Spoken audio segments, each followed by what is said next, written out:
So this is going to be an orientation of your van. I just want to point out that we are including a user guide it's a little bit more generic. We give this to all of our clients. So some of the things might not be exactly specific to your van, but overall, it will give you the information that you need to operate pretty much everything. But this video can also be a reference for you. I am going to divide this video up into chapters so that you'll be able to go back later if you need to look up the electrical or plumbing or something like that, then you'll be able to go right to that chapter to find it. So I want to start out here on the outside. I'm going to turn the camera around. First thing I just want to point out is here on your the sliding door, we put this stop in right here. And so what it does is it makes the sliding door stop just short of your window so that you can open this window without hitting it. But just know that you can go past this stop. The wheel kind of sits in there, but if you're pushing the door hard, it will go past the stop. So just make sure that you keep it in that stop anytime that you're going to be opening this awning window on the passenger side. While I'm right here, here's your shore power inlet on the passenger side rear. We're including this adapter. So all you got to do is plug this in, screw this down just to hold it in place so it doesn't get bumped out. And then you're going to want to just plug an extension cord in. Extension cord should be a heavy duty cord. You can get one on Amazon or at Lowe's or Home Depot, someplace like that. You just want to get one that is like a 12 gauge wire, and 25 feet should be plenty, unless maybe at your house you need a longer one. But the longer you go, the more what's called voltage drop you're going to have. So you want to keep it as short as possible. So I'd recommend a 25 foot 12 gauge wire cord, extension cord that you can use for that. Okay, then moving up here. So here's where the door stops when you're using that door stop that's on the slider. Right here, I'm going to open it all the way just so we can see things a little bit better. Okay, right here is your secondary Lagun Table mount, and we've included an extra leg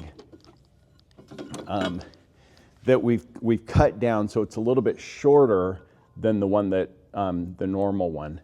And so what you can do is you can just slide this onto this mount, if I can do this with one hand, and just let it go all the way down to the bottom.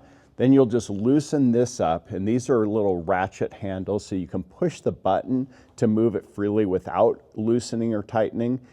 And that's so that if you have someplace like this where there's something where you can't spin it all the way around, you can kind of ratchet and tighten and loosen it. So you're going to want to loosen this one, and then lift this up and off, and then just set the whole thing, this horizontal piece with the table down onto this mount that's down here when you want to use your outdoor table. Make sure that you don't leave this leg in when you close the door because it's sticking out and it will hit the door. So you always want to take that off before you close the door. And then right here behind the seat is a nice place to keep that where it's out of the way. Right here. Okay, speaking of the seat, the swivel seats, there is a little red handle right here. That's the big one in the front is the one that moves it forward and backward. The red one is the one that swivels. When you swivel it, you want to move the seat all the way forward, and then you'll just release that little red handle, and then you can turn the seat around like that. So, and then once you have it in place, you can move it backward and forward if you like. And then we've also put a carbon monoxide sensor right here on this B pillar. It's just on with command strips that are Velcro. So if you want to move it someplace else, you can. We tried to put it in an inconspicuous area, and it's best to have it down low because carbon monoxide is heavier than air and will sink. So I'm going to rotate that seat back. So the dog kennel in the front, the gate here on the front, you just rotate these knobs 180 degrees and then that will open. It opens all the way around, so you can let the dog out here. And to close it, you just turn those top and bottom, and there you have that. To raise and lower your Lagun table, it's just this knob. It locks onto this mount, so you can loosen that if you want to raise it or lower it.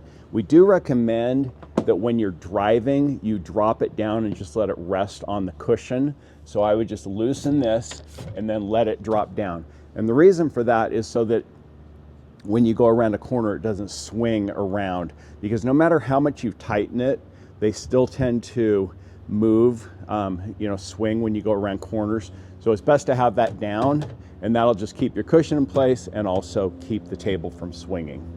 And we had to set this back, as you know, with the shower comes back 3.5 inches, and then we needed about another 3.5 inches for the all the plumbing that comes out of it. So we set this back, put this on the side so that we put it here in the middle, because in the back, then the nozzle kind of has to reach at an angle, and it doesn't reach out as far, and it kind of splattered. So we put it in the middle here. Nice deep sink. I think you'll be really happy with this. The faucet, you just pull out for hot and cold. You do need to make sure the water pump is on. So right here is your water pump and gray dump switches. Okay, so the water pump is going to need to be on anytime you're using the faucet or the outdoor shower. Okay, I recommend not leaving it on all the time, especially if you're driving or you're away from the van. But as long as you're in the van, you're going to be using water, then you can just leave it on. The gray dump is pushing that button is going to open the valve on the gray tank that is located pretty much directly underneath the sink, just behind the driver door. And it's going to dump out. It's a small hole, so it takes maybe 3 or 4 minutes to completely dump. I always say the best place to dump is just at a self-serve car wash. You can pull in, come back here, push that button, wait a few minutes. You can go out and check and make sure that all the water stopped coming out, and then you can just push the button again to close that valve and drive away. You can also do it at your, you can really do it anywhere. We recommend that you use biodegradable soaps like a Mrs. Meyer's or something like that, and then it's pretty safe to dump it pretty much anywhere. Okay, so we're gonna get into the shower now, but before we do that, I just wanna show you, there's a lot of stuff underneath this shower. Normally we have a cabinet under the sink that you can get access. There's just the faucet fittings with their shutoff valves. There's the shower fittings with their shutoff valves. There's also the mixer for the in-floor heating. And then there's also your UV water filter. All of that is located under here. We'd normally have it under the sink, but because we have the shower here, you can't get access to it. So what we did is we put a magnetic panel on this end right down here. There's a handle here, and these are really strong magnets. These are really strong magnets. Here's the handle. So in order to get at it, you're gonna have to pop this off, but again, the best way to do it is to pop it. Okay, so if you just kind of pop right there, it comes off, and then your vent hose for your heater is connected, but you can move it out there. You can slide the seat all the way forward and you can get access. And then when you put it back in, just kind of slide this side towards the outside of the van in first. It's a snug fit, but once you get it all lined up, it just pops right in.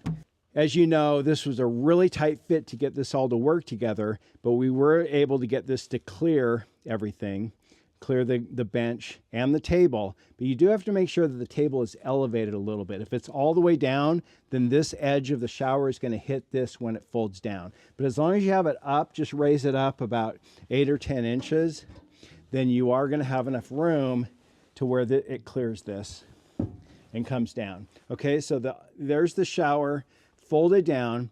Next, you're going to want to set up the curtain.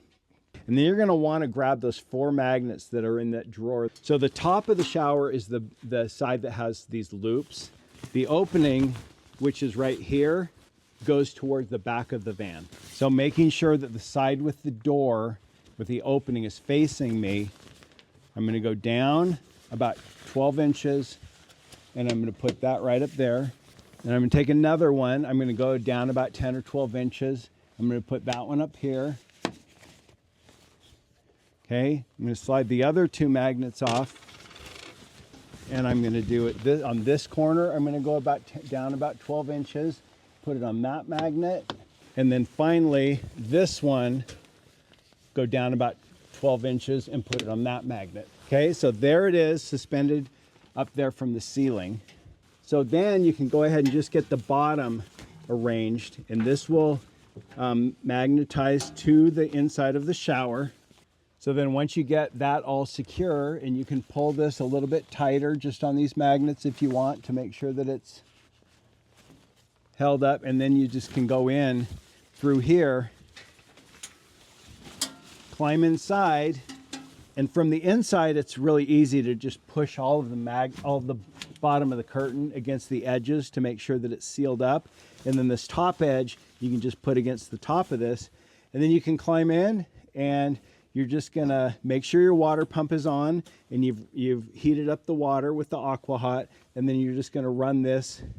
You're just gonna turn on the mixer, and then there's a little knob on the handle to open, and you're just gonna use it in here, okay? And then you can shut it off while you lather up, and then you can turn this back on to rinse. When you're not using it, you can just hang it right here.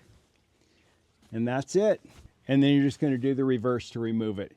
To remove the magnets, you can just kind of grab it and pull it away, and grab the magnet out from under there on each of the corners, and take the shower down, and then just let it air out before you fold it up. Then you can just put it into that bag that's inside the shower. So then when you're all done, you'll put the hose in here, you put the shower curtain in there, and then when you fold it up, the water will just run down into the drain,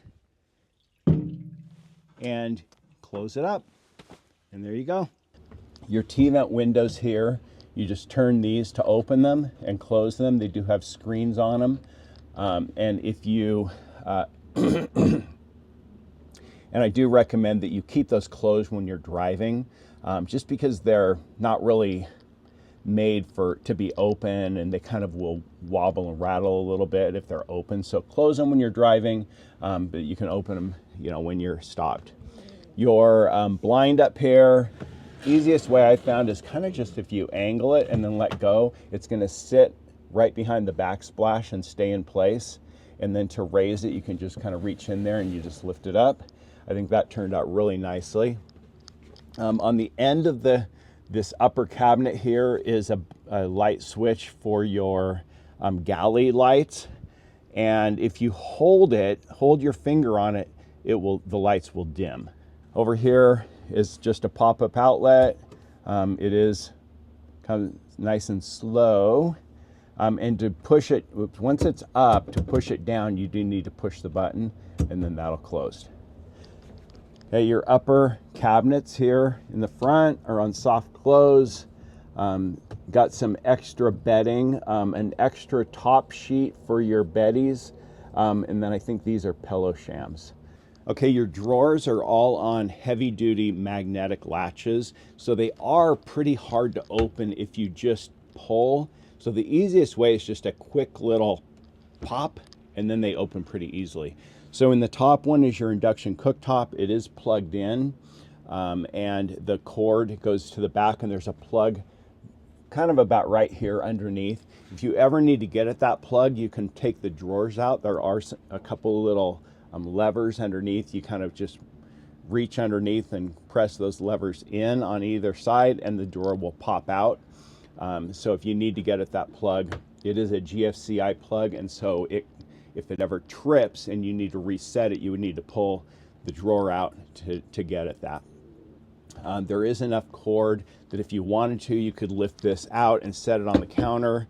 We did put holes inside just because there's a fan underneath on the bottom side of this cooktop that needs a little bit of ventilation.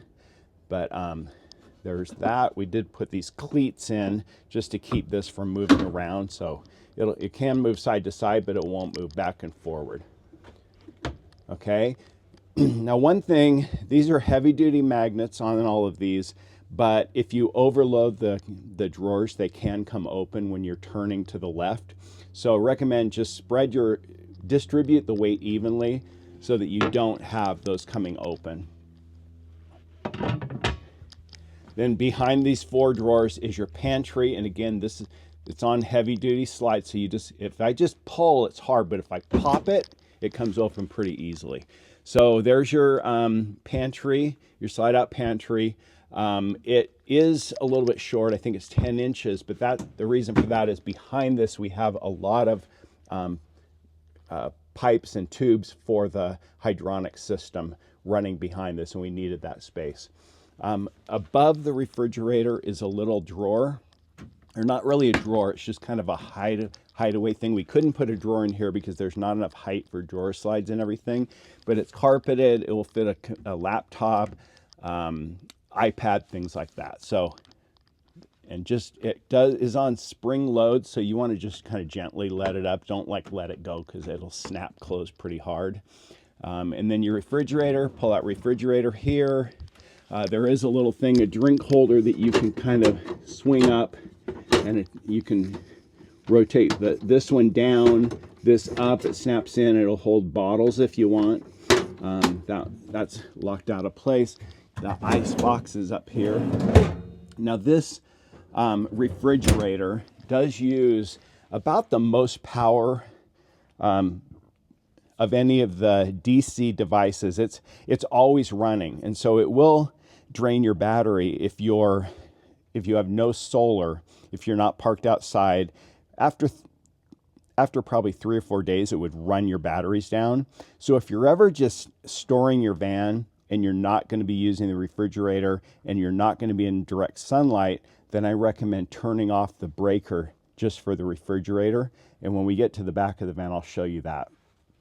Up here is your 3-in-1 cooktop, 3-in-1 microwave, convection oven, air fryer. I think this turned out awesome, where it is and how it fit. There's all the things that come with it are in here, and you can we've included all the manuals for everything, and you can check that out on exactly how that works. Over on the passenger side, we have your right behind the dog kennel is your toilet. So to use that, you just want to take this one cushion off and then just lift this up, and you have your toilet. This will, don't leave this open because it just barely stays closed, but if it's bumped, it'll come swinging closed. So I recommend just kind of putting it up and sitting down.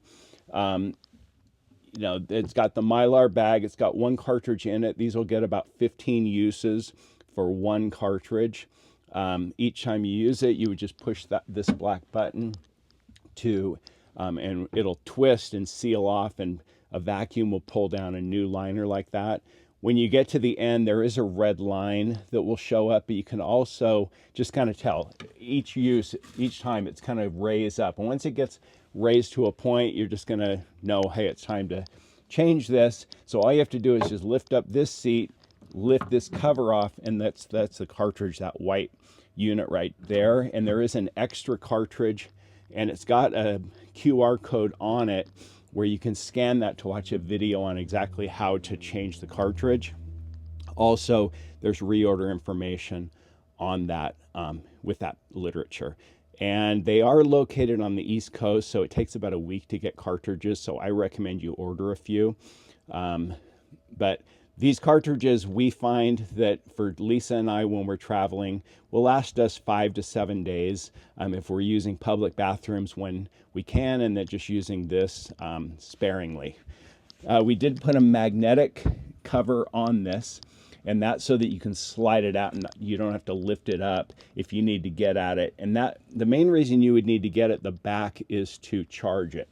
So if I pop this off, okay, there's the cover, then I can just slide the whole thing out, and right down here there's a cord coming out of the back, and I would just take the cover off and I would plug this into the charger, and the charger is included. It's with all of the paperwork in the tote, and so you would just plug that in. There's a plug right up here, don't know if you can see it, but underneath the bed right here in the front, there's a plug. You can plug it in there, charge it. A red light will come on the charger, and then when it's fully charged, it'll turn green. It only takes about 2 hours to charge, and it only needs to be charged about maybe every 2 to 3 months. So you won't have to do that very often, but when you do need to charge it, that's how you do it. And then when you lower this, I just keep a hand on here so that it doesn't slam shut, and it'll just go down, fit right like that, put your cushion back on. So here is the extra refill and the charger for the toilet, and you can see there's the QR code on the cover. Hey, also for your ceramic coating, they gave us this bag of cleaning products and also instructions for cleaning, just to ensure that your warranty, it's got, I can't remember if it's 7 or 8 year, maybe it's 10-year warranty on the ceramic coating. Just make sure that you follow those instructions to make sure that that warranty stays in force. In this second drawer are a couple of remotes. This one, the one that says pneumatic cooling, is the one for your air conditioner, and this multicolored one is for your toe kick light. So we do put a little light in the toe kick, and the sensor is kind of right up in the front of the toe kick, right by the refrigerator. Make sure that you point it at that, and then you can change the colors on it. Just, you know, nice kind of at night to be able to have that illuminate the floor so you don't have to turn on all the lights on the van. Okay, the air conditioner located right here. It does have vents that you can open and close. You can run it off of this pad right here, but you can also use the remote, and it's probably easiest way to do it. And I recommend using the E setting right here. There's an A, which is auto. There's E, which is eco. And there's S, which honestly, I'm not quite sure what that is for. I think it's standard or something. But you can set timers. You can change the fan speed, the temperature, all of that right with that remote. And if you're using it in the E or eco mode, you can run it all night really without any issues. You can run it all day if you're, especially if you have solar. So with E, it's going to use the least power and enable you to run it for as long as possible. So over on this side, passenger side, right above the toilet, are most of the controls. The bottom one is a what we call the porch lights. Those are the lights on either end of the awning that are going to light up outside if you want to let your dogs out or anything like that. This one above it is the ceiling puck lights, and they're on a dimmer all the way down, turns them off, all the way up, and then dimming in between. This control is for your awning. You would hit the out button to deploy the awning. You can hit stop if you want to only put it out maybe 2 or 3 feet if you don't want to go all the way out. And that's kind of nice sometimes if you're just parking, you just want to keep the sun from beating inside the door. You want to leave your door open, you want a little shade. You might just put it out partially, but if you're going to be using it and sitting underneath, then it's nice to extend it all the way. To put it in, you would just put the in button. The LED side, these are the lights. There's an LED strip on the awning, and you can turn it on and off. And then this close off button will turn off the lights and close the awning. Now, just a couple of safety features of the awning. There is an ignition wire that what it does is won't let the awning operate if the engine is running. And that's a safety feature, so you can't go driving off with your awning out, or it can't accidentally deploy if someone does, or maybe your dog was to hit the button to try to open it while you're driving, it wouldn't open. So if you ever have an issue where it won't work, just check to make sure that the ignition is not on, because if the ignition's not on, the awning won't work. Also, there's a motion sensor, so if the wind kicks up and the awning starts to bounce, it'll automatically retract. You don't want to rely totally on that. The manufacturer recommends that you not leave the awning out when it's unattended, and also if the wind starts to kick up, to just shut it itself. Don't rely on the motion sensor. That's kind of a emergency factor, but you want to just be careful with it, not leave it out, because the wind can damage it if it comes up in a hurry. So just above that is your Aquahot control screen. It's a little bit bright, so it might be a little bit hard to see here on the camera, but the one in the front is your air. So it's not really front. They don't have very many options for the label. So the front would be your air, heat, and then the bay would be your floor. So you can set both of these just by tapping. You can set the temperature, turn it on, hit set, and it's gonna do the air. Same thing with the floor, tap that, you can adjust the temperature. The max temperature for the floor, I think, is about 80 degrees. It's just gonna take the chill off the floor. It's not gonna really feel hot, but it does really help a lot in with the comfort level inside the van. Below those two are, one says burner and one says electric. So most of the time you're gonna wanna run your Aquahot using the burner, and that's tapped into your gasoline tank. You do need to have at least a quarter tank or more to run that. It won't work if you're below a quarter tank. And that's a safety feature, so you don't run it and run yourself out of gas and not be able to leave the spot. So just make sure you have enough fuel in there, and then you run the burner. That's underneath the van, kind of mid on the driver's side, about the middle of the van. There's an exhaust tube and a fresh air intake, and then the tubes come up kind of behind the pantry, the slide out pantry, and go to the back of the van on the driver's side where the Aquahot unit is located. It's going to heat glycol that's running through a loop, and that heated glycol is going to heat your water and your air and your floor. Now, it does take about 15 minutes for that glycol to heat up, so if you want to have hot water, it will take about 15 minutes before it starts producing hot water. Running it on electric can really only be done when you're plugged into shore power. It uses a lot of power, so you don't want to do it just off the batteries alone. You want to be able to be plugged into shore power. And it does not heat the glycol up as much as the gasoline burner will. So the water won't be as hot, the air won't be as hot if you run on electric. But where I like to use this is, one, if you're at a campground and the temperatures are mild and you just don't want to have to run your diesel, that's a nice time to use it. And then also if you're at your house, you don't live in a cold area, but if you happen to be in an area where it gets below freezing, you can plug your van into shore power, and then you can run on an electric and just keep your floor warm, just to keep the batteries and from getting too cold and the water from freezing inside the van. You probably won't have that issue where you live, but that's really where the electric comes in handy. Now finally, if you hit these three lines, there's an option right here for interior priority heating. Right now it's grayed out, which means it's not set for that. When it's not set, that means it's gonna give priority to heating your water first. And what I really look at this as is like a summer mode. I don't need to heat my floor and my air. I just want to heat my water. I would keep this turned off. If it's in the winter and it's cold and I want to be able to heat the floor and the air, then I would hit that and it turns blue, and then it's going to still do the water, but it's also going to do the heat and the air. But in the summer, you don't really want to heat the air and the floor, and so you can just keep that turned off most of the time.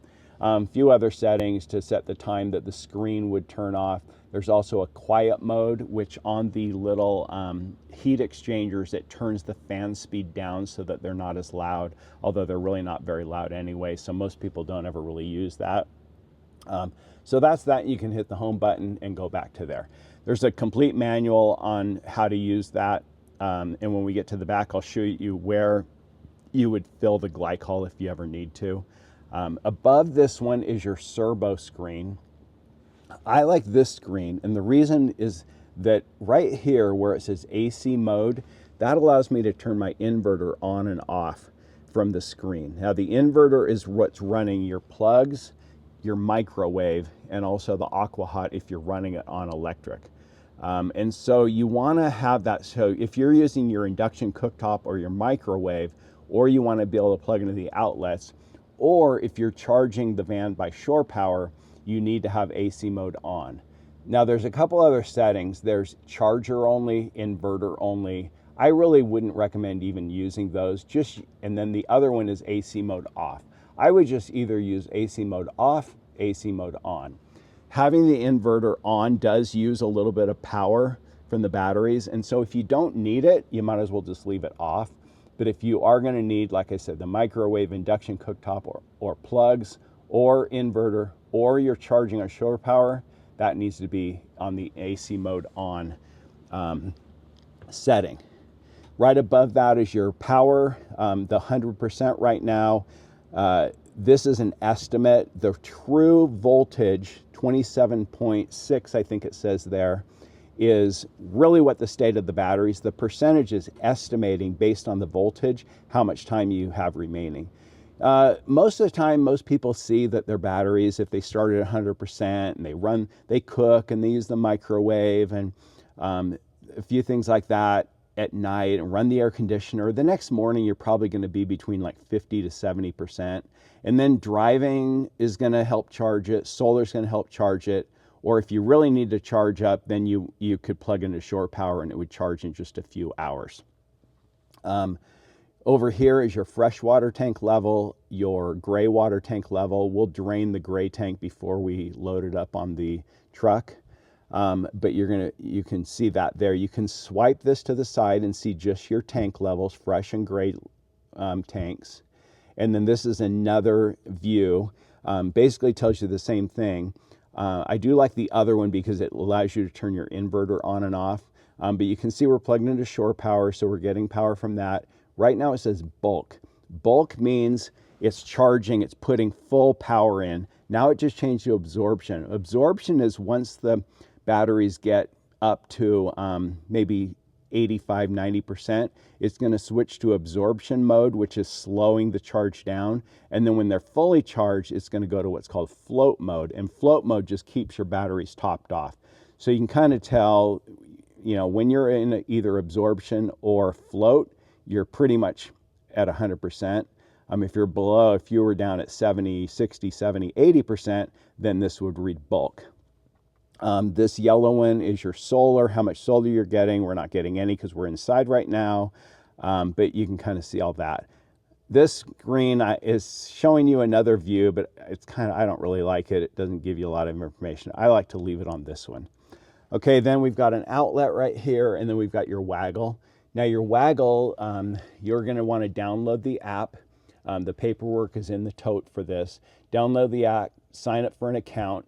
This will hold a charge. It's got a rechargeable battery built in. It will hold a charge for, I think they say 4 or 5 days. So you can unplug this if you want.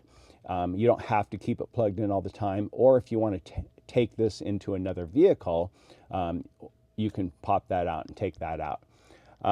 And so this USB, there's a USB-C and a USB-A port here. You can charge phones, watches, anything else you have that's USB here. And then also your reading lights. You have one here and one back here. These also have a USB port in them. You just would push that to turn the light on, push it to turn it off.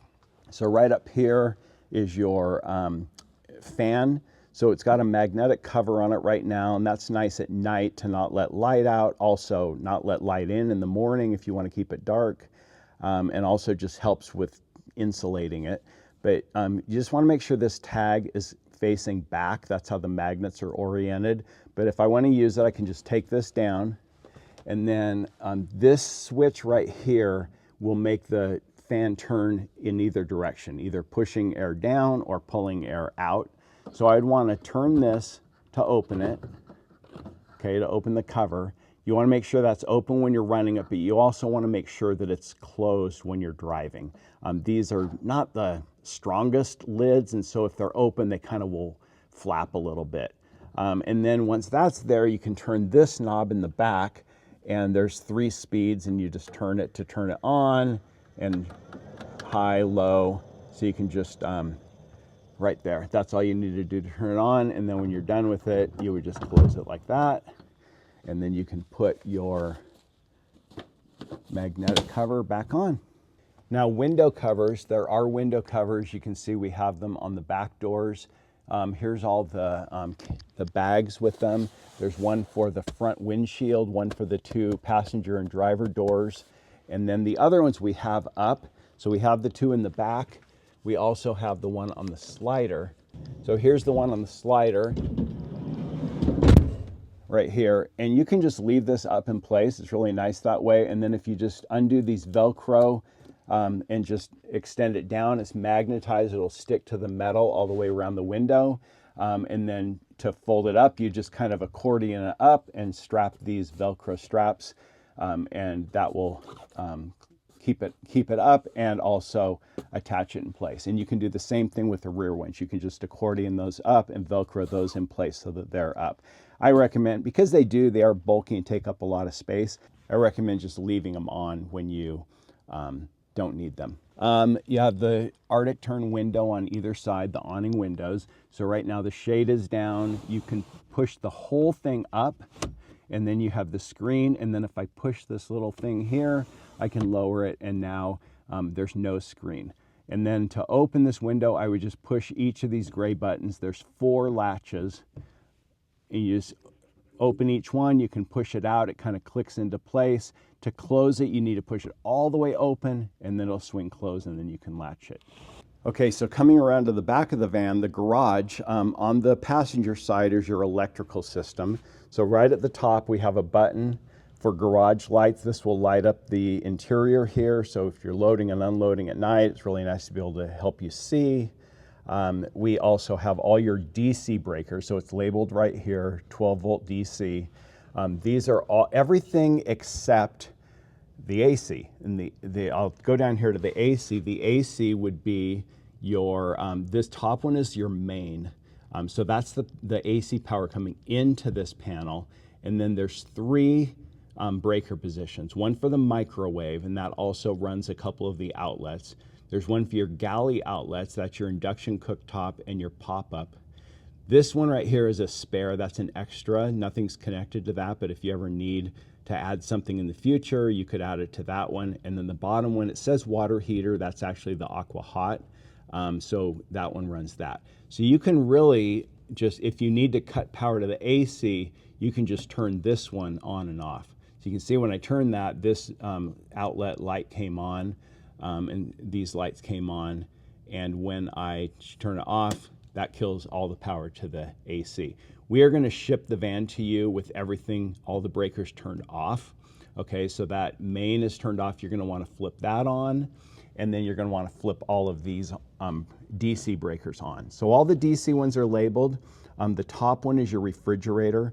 If your van is going to be sitting and you don't have direct sunlight, I recommend turning the refrigerator breaker off. And the reason for that is that it will drain your batteries.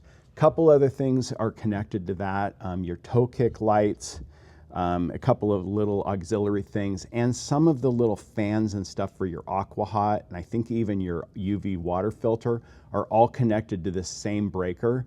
So if you want to make sure that's on when you're using the van, but like I say, if it's going to be sitting, then I would turn that, at least that one off, just so your refrigerator doesn't drain your batteries. Moving over, we have your L-track back here. There's a couple of rings where you can attach straps to hold the dog crate down. I don't know, you can decide if you want to use like tie-down straps or bungee cords or whatever to hold those in place. This bottom door is access to your batteries. You really shouldn't need to get at these. These are 0 maintenance batteries. They have an 11-year, you can see right there, 11-year warranty on them. There's a fuse right here for your whole, protecting your batteries. So that's something that possibly could have to get out if that fuse ever blew, but it really shouldn't unless something happened, something was shorted out accidentally. This right here is a converter for, it's a 24 to 12 volt converter to run the Aquahot system because it requires a direct connection to the battery. So that's what that little guy is. And then the top is all of your Victron components. This one in the back is your inverter charger. This should always be in the on position, and then you'll control it from that screen that I showed you. This one right here is your air conditioner. So if your air conditioner ever was to stop working, this would be the first thing to check. If this yellow lever is out, that means the breaker is open and it's basically been tripped. You would just push that yellow lever down to reset it. Okay, and then here is your, called a distributor, and this is your inverter, power going to your inverter, to your alternator charging, which is run by these two Orions, and then your solar charger right here, and then your DC, which is that breaker panel in the back. And each of these has a fuse spot. It's green now, meaning everything's good. If a fuse was to blow, the light would illuminate red. So you just take, with a Phillips screwdriver, take this cover off, and you could replace these fuses. Just replace it with the same fuse, and those fuses are available on Amazon or any auto parts store. They shouldn't blow, again, unless there was an issue. Typically, it would be something was shorted out somewhere by someone, touching something they shouldn't, who's working on the van. Speaking of working on the van, if anybody ever needed to do anything with the electrical, you would want to turn this switch to the off position. This is the main power between the system and the batteries. And so you really don't need to turn this off unless A, someone's working on the electrical, or B, if you're storing the van and not going to be using it, I would say for 2 or 3 months, then you would want to do this. If you weren't going to plug into shore power, you weren't going to have solar, then you could go ahead and just shut that off. But in most cases, you would just leave that on all the time. Right up here is your solar breaker. So there's a breaker in here. If you ever are not getting solar, if you see on the screen that we were looking at earlier that you're out in the sunlight and there's no solar coming in, you can check that breaker. It should be in the up position for it to be on. And then you've got right here your a converter, 24 volt to 12 volt, which runs that DC fuse panel, breaker panel that we saw in the back of the garage.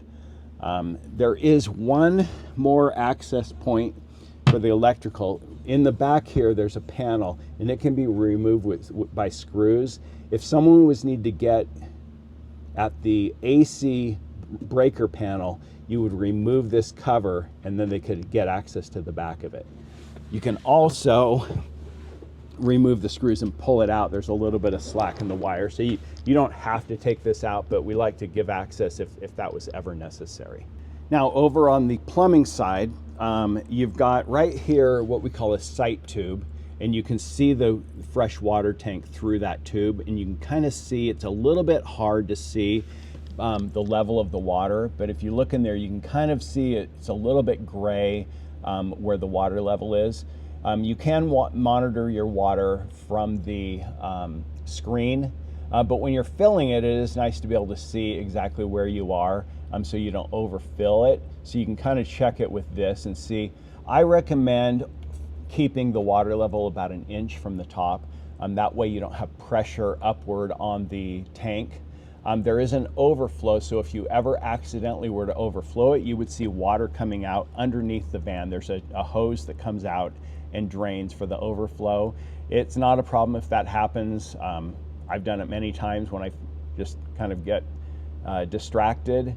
But if you do happen to overflow it, I recommend running off some of the water just to get that level back down 1 inch or so. And you can do that just by running the sink or connecting the shower and running that.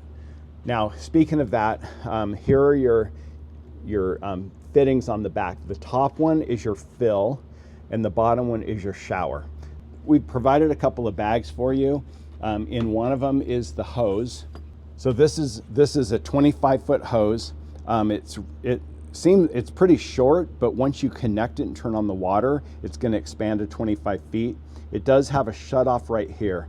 So the way you're going to fill is you're going to just take this cover off, and then this guy just fits in at put it at about 3 o'clock, maybe 2 o'clock, and then you just rotate it down, and now you can turn the water on, and then you can just open this valve, and it's going to fill your tank. And again, you can just kind of watch it fill there on that, through that sight tube. And then when you're done, you're just going to close that valve, and then you're going to go and disconnect the water, and then you can pull this out just by rotating it back counterclockwise, taking it out. Now when you remove that, you are going to get some water that drips off the back, so it's good to keep a towel handy and just kind of blot that water up and then put the cover back on. Now the other bag is going to have your shower handle. You're going to again put it about 2 or 3 o'clock and then just rotate it, and it'll just kind of snap into place. So there is the fitting, and then you can just take the shower handle and you can attach it right there. You can rest it right there while you're showering, or washing the dogs or whatever you're doing. Now this shower head does have a little on-off button, so you can change the stream with this one, and you can turn the flow on and off with this one. And you can adjust the temperature hot and cold this way. Now one thing with the Aqua-Hot, it will only put out about 1 gallon per minute. If you go faster than that, the Aqua-Hot will not be able to keep up with the hot water, and it may not be hot, it may just be warm. And so if you can't feel like the water's not as hot as you want it, if you just slow the flow of the water down, then that'll make it hotter. Okay, so after you remove this, then I recommend, just to get all of the water out, just hold this up and hold the nozzle down and just get all the water to drip out, because there you will still have all the water that's in this hose all the way up. Okay, and just leave all that connected. And then you can shut this off just by clicking that, and now the water isn't going to be able to come out of there anymore. Right on the passenger side, there's a cover over this side on the mechanical box, and here's your Aquahot system. Right there is your water pump, and right here is a heat duct for the Aquahot to put warm air into the dog area. Then you also, right here, it's a little bit hard to see, but there's a little shut-off valve right here. That's the water flowing through this silver tube through the Aquahot to supply water to the Aquahot. If you ever want to shut that off, you know, we'd like to put shutoffs everywhere just in case you ever need to cut the flow. There's a shutoff valve there, and there's also a shutoff valve, a little bit hard to see, but towards the back corner of the Aquahot for the hot and cold shower, there's shutoff valves there as well. This guy right here is the overflow tank for the glycol of the Aquahot. It needs to be above this line or it won't run. So if you ever get an error on the screen, it'll tell you that the solution is too low. You would need to add some solution to this. And so just make sure it's above that line. You can check that here. You can fill it with this little guy at the top. We use this Prestone antifreeze. You can get this at Home Depot, Lowe's, Walmart, any auto parts store. Ready to use. We use the 50-50 solution. You can see right there, it's already diluted to 50-50, which is what you want. You shouldn't have to touch this very often. It is a closed loop system, kind of like in your car. You rarely have to add antifreeze because it's not going anywhere. It's just circulating around and around and around. So hopefully this gives you a good overview of your van. We're really excited for you to get this. I think you're going to have a lot of fun with it, traveling with your dogs and doing those dog shows. Happy travels.